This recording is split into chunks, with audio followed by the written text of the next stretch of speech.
Hi, folks. This is Don Meisner with the North Country Fishing Report. Well, am I ever going to give you an interesting tip that I read about? Now, this isn't something I've done, but it really sounds interesting, and I think you'll at least remember it. And that is to fish with marshmallows. Okay, now, what am I really talking about?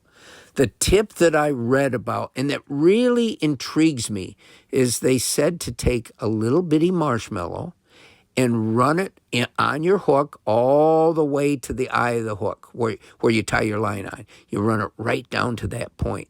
Then you put your bait or your artificial bait. You can either have live bait, a worm or a mealworm or something on there, or a soft plastic bait. But what does a marshmallow do? Well, it does a couple things. Number one, marshmallows are sweet. The fish they're going to smell it. They're going to see it. It's going to probably be white. That white color is going to stand out. It's going to draw their attention. It's going to draw the attention of their nose because they're going to smell something that smells good. And then they're going to come to strike it. But here's the other thing that the marshmallow will do.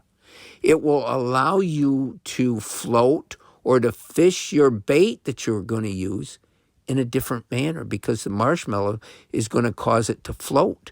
So rather than your bait getting snagged in the bottom, and we've always talked about how bait fished on the bottom can be highly effective because that's where fish look for a lot of food.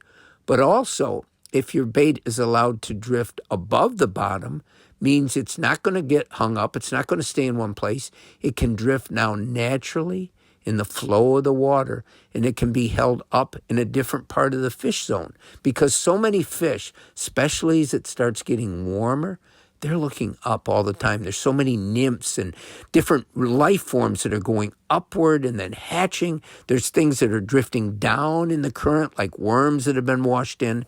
So something that floats naturally and is something as simple as a little white marshmallow can make a big difference.